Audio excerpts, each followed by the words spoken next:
Hey, I'd like to welcome you to another episode of Mission Matters. My name is Adam Torres, and if you'd like to apply to be a guest on the show, just head on over to missionmatters.com and click on Be Our Guest to apply. All right, so today I have Tim Kintz on the line, and he is president of Kintz Group. Tim, welcome to the show. Man, it's great to be here. It's my pleasure, and it's an honor to be with you. All right, Tim. So, for all my fans that have been watching this show for a long time, hey, I love supporting and promoting authors, and we have two treats today for you. So, we'll be talking about Tim's first release, which was called Frictionless. Look at that! Got a nice your branding, everything else. They're beautiful. Everything you put into this work, and then the second book that we'll be covering as well is we're going to get into Fearless. So, excited to get into that and to learn more about Kintz Group and all that you're doing to help your clients. But before we get started with that, we'll start this episode the way that we start them all, with our Mission Matters Minute. So, Tim, we at Mission Matters, we amplify stories for entrepreneurs, executives, and experts. That's our mission. Tim, what mission matters to you? Giving managers, especially middle managers, the real world tools that help them succeed every single day when they come into work. I think middle management is the least trained people in many, many industries. Yeah. They were salespeople, they were, the boots on the ground people, and they get promoted through survivor, outwit, outlast, outplay, don't get voted off the island, and eventually you're going to get promoted. And then they don't get training when they become managers. They're taught technical stuff, how to order things, how to manage stuff, but not people. And, if we ever really want to make a difference in our companies, we got to stop managing our companies and start managing the individuals within our companies. And I always say, we don't need more sales managers in today's world. We need more people managers. And my whole philosophy is to give them not a bunch of platitudes, not 21 little checklists, to give them real world tips, strategies, and skills so they can execute their day-to-day. It's one thing to have a dozen characteristics to be a great leader, but how do I apply those when I show up in the morning and I got 48 emails to answer? I got a boss screaming at me. I'm working 3 deals. I got service managers hollering at me about getting cars through service department, and I have to order a bunch of cars. And, oh, by the way, I'm supposed to train and lead my people. How do I do that with a little checklist of characteristics? So, man, I'm empathetic. I started from the ground up, and I know how hard it can be. And I believe Zig Ziglar's whole philosophy of you can get everything in life you want if you just help enough other people get what they want out of life. And I just try to give them tools, man. That's it. I'm empathetic, not sympathetic. Yeah. That's awesome. And I do want to stay in that start for a minute, though, that idea of empathy. So, how did all this start for you, the entrepreneurship and the sales thing? Because when I look at your brand now, I look at all the things you've done, and you're the go-to guy when it comes to sales training, management. You're that guy, and that's without a doubt. But where'd all this start from you? By accident, pretty much. As a kid growing up, I was going to be a big league baseball player. There was no ifs, ands, or buts about it. That's just what I was going to be. And, just like 99.99% of all the kids that say they're going to be a big league baseball player, they end up doing something else. And, I played in college in Arizona for 3 years, went to California and played in Cal Baptist University for a year, went to Alaska and realized, this dream, it's done. I'm not making it. What's next? And they got me a job when I was playing baseball, washing cars at the Honda Acura store. And you play baseball at night and get a host family. And I was washing cars for guys making $150,000 a year, while my buddy was starting third baseman for the Boston Red Sox making $62,500 a year. And I thought, I'm going to try selling cars. And 31 years later, I'm still in the car business. And it's kind of hard to get out if you're any good. Once you start making money, it's a great business. But I always say the car business is like Denny's. You never make reservations. You just kind of end up there at 2 a.m. It's kind of like that in the car business. Unless you have a PhD, Papa has a dealership. Your name's on the sign. Yeah. So what was that? Oh, so you entered the car business. What was that point? And I don't know if there was a single point or if it was a, led up to a transition or who knows, maybe it was another accident. But at what point did you decide to really start focusing on others? Because I always find it interesting when somebody is, really good at what they do, they're getting success, and then they figure out a way to, they've been blessed and to be a blessing and to help others in terms of whether it's training or otherwise. Like when did that moment happen for you? I don't think I had a moment. I had a series of moments. I had, as a kid growing up, everything was all about sports. So I had a few coaches I look back on that kind of started laying that foundation. Coach Todd, who understood how to manage me when nobody else did. And, whether it was kicking me in the butt or patting me on the back, he knew how to motivate me or keep me in line or whatever needed to be done at the time. And then when I went out to Arizona and played, I had Coach Cack, who 30 plus years later, he just sent me a text before we started this interview about making sure I'm keeping my nose clean. And he's helping me get some tickets to the UTOU game.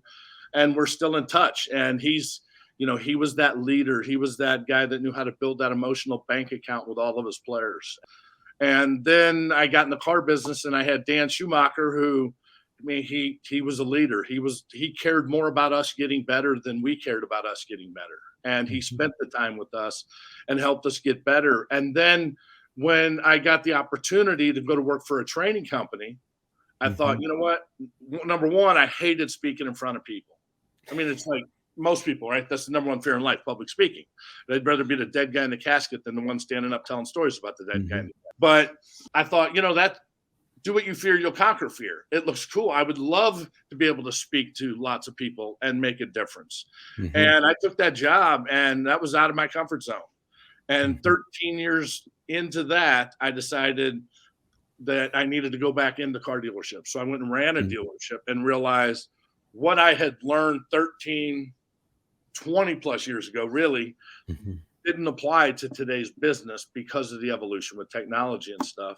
And in my mind, I never wanted to have a training company. When I left my old training company to run a dealership, I said, I'm never getting in the training industry. That's the last thing I'm going to do. It's too much work. It's a pain in the ass.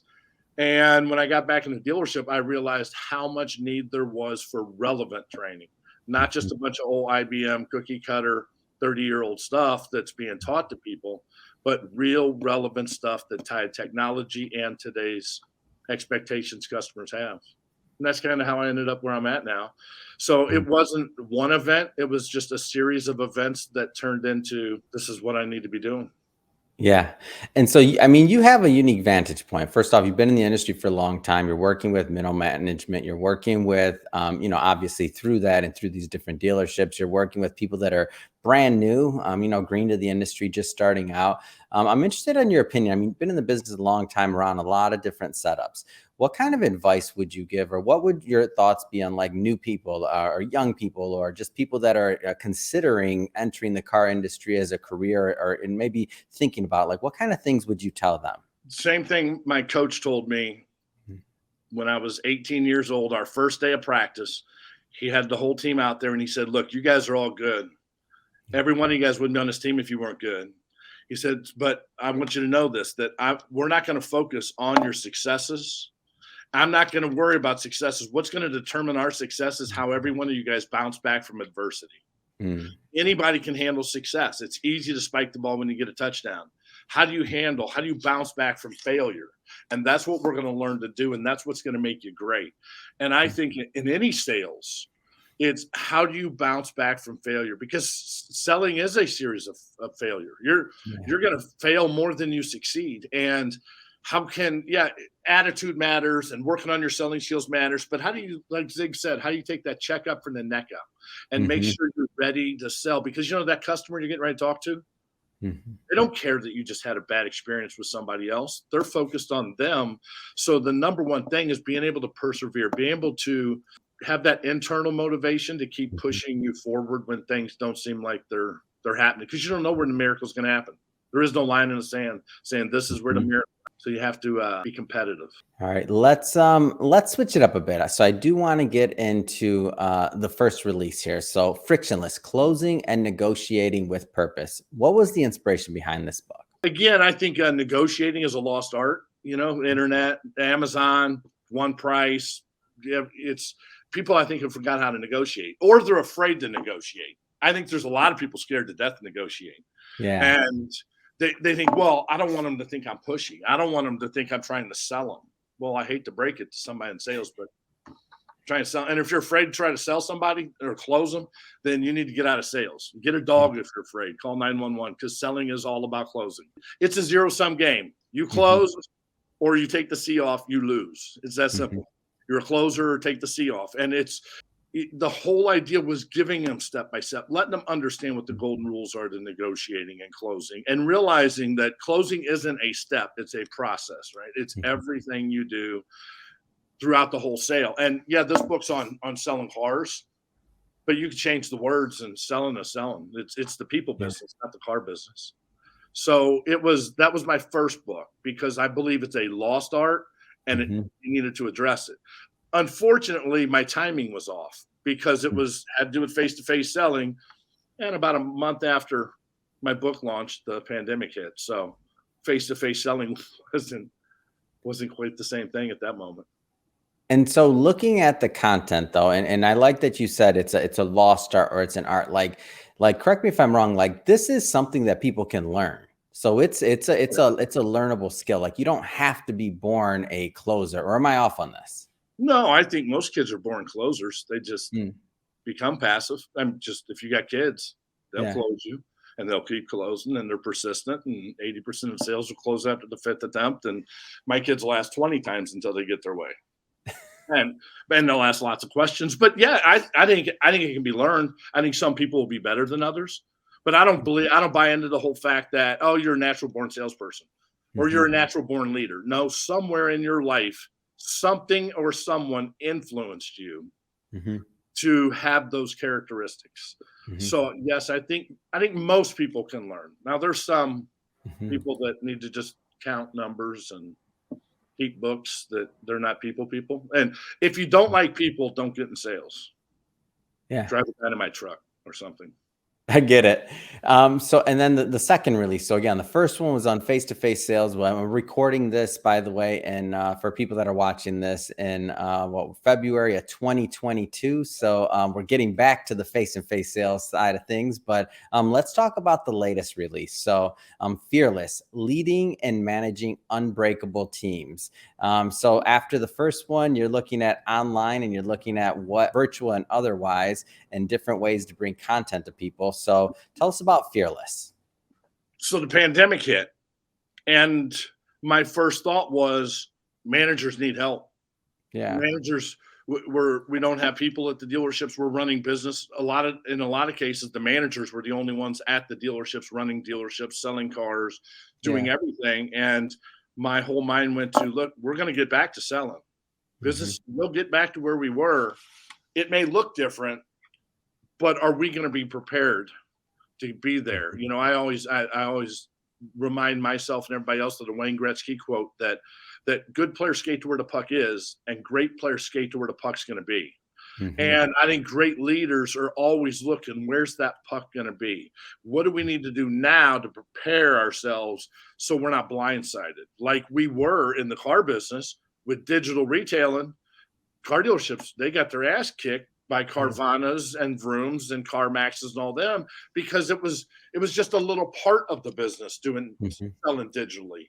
And all of a sudden overnight, it was the only part of their business, because they were living in the moment, right? I always say we got to feed the beast, but we also got to fuel the future.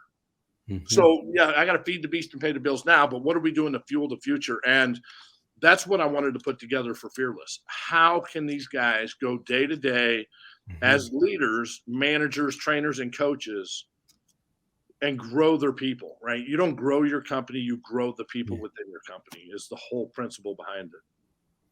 What were some of the things that you've seen and also helped, companies with, that helped them be successful during those times? What are some of the things that made certain people very successful, and maybe others fell short of maybe their goals? I think that it's not my job. That whole mindset went away. Well, that's not my job. I don't do that. Oh, hell, we did everything. It was everybody's job. Yeah. Well, in the past, call a car dealership and tell them you wanted to give you a price over the phone. They'd say, no, you have to come in. to get a price. Well, that changed, and we had to adapt and adjust. And I think what really the successful dealers did was they adapted quick, they embraced change, didn't fight it. They weren't afraid of failing. They would take the chances, the risks, and above all, they followed through with everything they were saying. Right? They would promise. Everybody can promise you, oh, we were doing touchless deliveries and delivered a car. It was the same damn process, and you got the same experience that everybody did. I think what's really the difference is what managers and leaders are still doing a good job of managing and leading their people. Because right now, with the car business, like a lot of them, they're making money right now easily because there's no inventory. So they're making a lot of money on cars, and it's the most profitable dealerships have ever been. So the internet, we had to get really good at the internet really fast. Otherwise, you were going to starve. Now we don't have enough cars to handle all the demand. So now our internet process has gone off the deep end because, again, we don't have to take care of the customers because there aren't enough cars to sell everybody. So what is happening to your company in general? Are you, even though business is good, are you doing the things that you need to do to long-term relationships and an exceptional experience with the customer? And so the subtitle is managing unbreakable teams. Like, I mean, that's a big statement. What are some of the things that you wrote about that make that possible? So moving forward, I think we're going to learn to do more with less, meaning less people, not having, it was kind of the joke in the car business, but you hire them in masses, train them in classes, and fire their asses. And there was always a new person to bring up behind them and flood the floors with people. Well, I don't think we're going to have that staffing levels. And I think we need to learn how to we need to have better people that produce more, right? Less people, better people, that their production is higher than it was. And I think it comes down to really caring about your people. I always say that you need to care about your people getting better more than they care about them getting better. And do they know that? Or are you so busy being busy?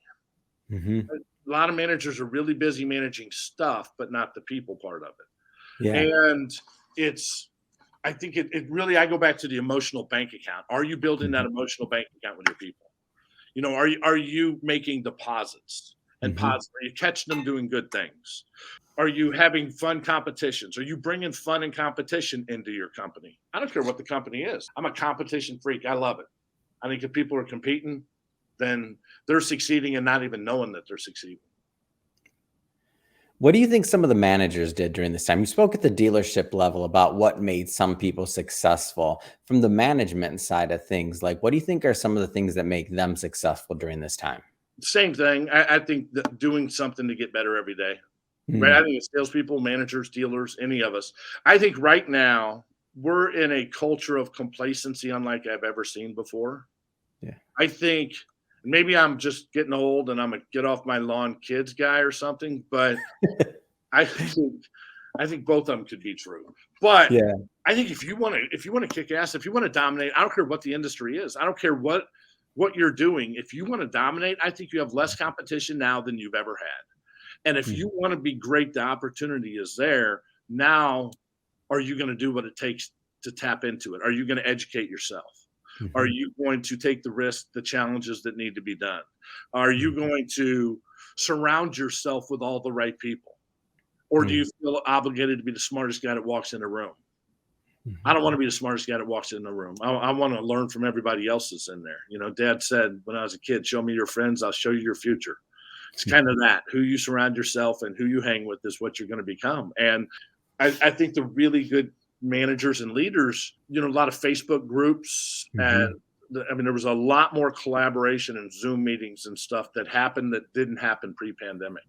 Yeah, it seems to me like, I noticed that as well. It seems to me like there was at times more opportunity for connectivity, even though you weren't necessarily in the same office or in the same, surrounding as normal, which is kind of contradictory to me for a second. Like, I'm thinking about it and I'm like, wait a minute, like certain people you talk to, certain connectivity, certain conversations that would have been had, like you would have never maybe made time for. So I feel like there's always opportunity, but there was a unique opportunity this go round. It was everywhere if you wanted to find it, right? If you wanted to educate yourself, there was people out there that they were going to educate you. They were going to share ideas, and they were their clubhouse. I mean, there was a million different places to go, almost to the point that it became irrelevant because there were so many different meetings and stuff. You had to pick your poison. Where were the good ones? For sure. Let's talk about Kintz Group. So tell us a little bit more about the company. So started about 8 years ago, I guess it was, after, like I said earlier, after leaving the car dealership or leaving the training company, where we pretty much just held seminars. I'd fly around the country, the world, everywhere, and hold 2 or 3 day seminars, and then hop on a plane and fly to another place. And after 13 years of doing it, I realized how much change was happening in the car business. Plus, it was kind of a Groundhog Day situation. So I decided to go help one of my buddies run his Ford store. And when I got in that dealership, I realized, man, there's been the speed of change is unlike it had ever been. Not that things were trickling in. I mean, we went in the car business 50 years and it hadn't changed at all. And now with everything being mobile, everything that had to do with mobile, man, you'd be obsolete really quick. And it took me 1 year to realize that I needed to update everything, not just the sales side of it, but the leadership side. The people were different. How do I manage them? How do I motivate these guys to want to keep getting better? And that's why I decided to start the Kintz Group. And the biggest commitment I made to myself was to make sure that I was going to stay in dealerships, meaning go in stores and not just hold concerts, 4 times a month. But I wanted to be in there to know what are they using? What's the new computer programs? What's the new apps? What's trending in the business, so I could stay relevant and help the guys use technology to sell, not thinking technology is going to sell, if that makes sense. We just had our NADA, the convention for the car business. And you walk around and there's thousands of booths. I don't even know how many thousands of booths. And probably 99% of them are all technology driven. Apps for doing this, for doing that. There's very little people part in there. That's what's missing. Okay, you can get all the apps you want, all the programs you want. Yeah, you got all the data. But what are you doing? The people give the experience to the customer, not the programs. And that's my number one commitment, to stay relevant and make sure I can help them take their investment in technology and teach them the people part of that. Does that make sense? It does. And tell me a little bit more about how the training aspect works, like the training aspect of things. Like, how does that work? Well, I do all of it. So I have seminars, just like I talked about before. I'll still hold open seminars. I try to have fun with them. We do them at Topgolf. So we get to, hit golf balls at lunchtime and hang out afterwards for a few hours and have some golf contests and see if they can outdrive me and give away shirts and stuff like that and free workshops. But then we also go in dealerships. So we'll go, some groups will go and do training for all their groups and help them develop new processes. We do coaching in dealerships too, where we'll be shoulder to shoulder with them on the floor, helping them out on their daily walk. And then we have online training platform also. So we've got 1,000 chapters online that they can watch videos to help them in between visits. Because look at YouTube. There's 1 billion videos watched. People watch videos. My kids, I can't get them off of watching videos every day. So that's how this generation's learning, and you have to be relevant with that too. So we have the whole spectrum: open seminars, in dealership or in business consulting, and then the online platform, along with, like I said, books and games and contests and all the other fun stuff. So overall, I mean, you're in the dealerships, you're obviously up on technology, you're staying relevant by you're doing seminars. A lot going on in the space in general. Like, what excites you right now about the industry overall? Like, what gets you fired up every day to get up there and go out and make a difference? There's a lot of things. I think as far as industry, there's so many great things coming, whether it's electric cars or hybrid cars or whatever the evolution of cars are going to be. They're still going to be here. So that's the beauty of our industry, is going to be here. There's going to be changes. There's going to be, is it going to be the big traditional dealerships? Is it going to be smaller? Who knows what it's going to actually be? But the industry is not going away. So that's exciting to me. I love all the new cars coming. I got my new Hummer coming, so I'm pretty excited to get that. Never had an electric car, so that'll be my first one, even after 30 plus years in the business.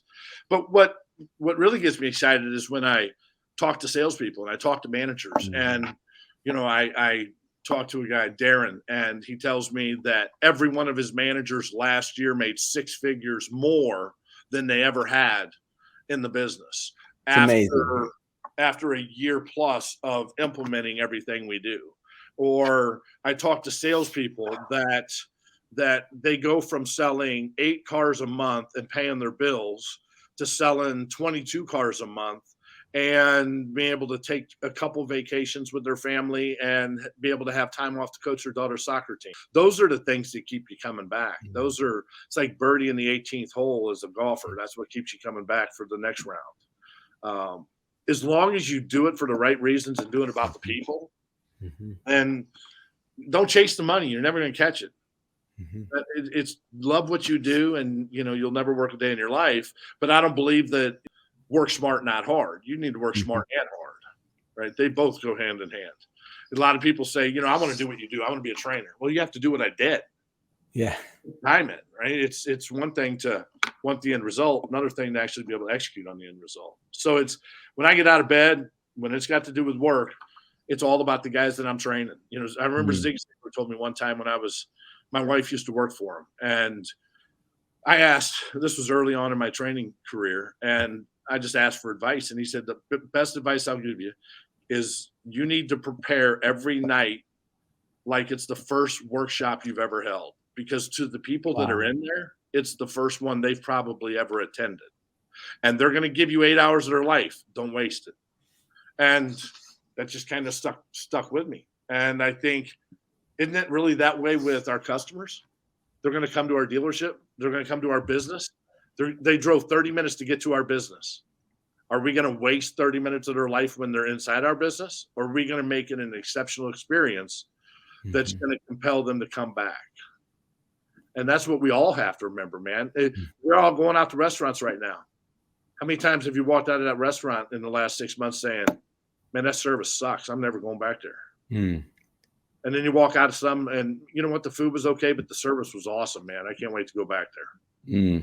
The service and experience is what's going to drive long-term business. Man, Tim, you got me all fired up over here. I'm excited. I can see why people get fired up about your content, about the events and everything else that you put on. I just have to ask, I know you're a busy guy flying all around the country doing what you do. What's next? What's next for you? What's next for the Kintz Group? Man, we are busy as a one-arm wallpaper hanger. Literally, I'm heading to Buffalo next week, Cleveland the next week, Austin, Texas, Holland, Michigan. I was supposed to go to Russia because, I was the Fearless was the bestseller. It was the book of the month in Siberia. Who knew, right? I didn't even know they read. But I think that's on hold for a little while. I'm going over there right now, even though they still won't come there. But what's next is to keep creating content that helps our customers have a better quality of life. That's the bottom line. It's doing podcasts like this and getting the message out. And, the teacher will arrive when the student's prepared. And as long as you keep putting it out there, you can't control if they're going to do anything about it. But, if one person hears what you have to say and you make a difference in their life, then it was a success. If you worry about the 99 people that didn't pick up anything, and that one person you were never going to make a difference with. So I'm in the process of writing my new book, Limitless. And that'll be, we'll see with the supply chain. It'll be the end of the potentially first of next year is probably when it'll come out. The whole drill on printing books right now and stuff. And we got a lot to work on getting through our convention. We had lots of leads, lots of great customers we met in Vegas. And it was a good time. Now it's time to start closing some deals. It's awesome. And so if people are watching this and they want to follow up and learn more, what's the best way for brands to connect with your content and with your company? Yeah, you can go to kintzgroup.com, KINTZ group.com. We have contact pages on there, so you can fill those contact pages out. We got lots of items in the shop, coaches playbooks, planners, lots of leadership stuff in there. And I'm all over social media, just like most people: Facebook, LinkedIn, Instagram. I'm not much on Twitter, but we're out there. And just reach out. I'm Tim at KintzGroup.com, and cell phone numbers on there. I'm pretty wide open, man. So if people want to talk, I'm here, and we can help anybody out. It's awesome. And for everybody watching this, we'll put all that information in the show notes so that you can just click on the link and head right on over. And speaking of the audience, if this is your first time engaging or watching anything on Mission Matters in our platform, we're all about bringing on entrepreneurs, executives, and experts and having them share their mission, why they do what they do, like what excites them about their industry. If that's the type of content that you're into, and if that excites you, then we definitely welcome you to hit that subscribe button, because we have many more mission-based individuals coming up on the line, and we don't want you to miss a thing. And Tim, really, it has been a pleasure having you on the show today. Thanks again for coming on. Adam, you're awesome. Thank you. Can't wait to do it again.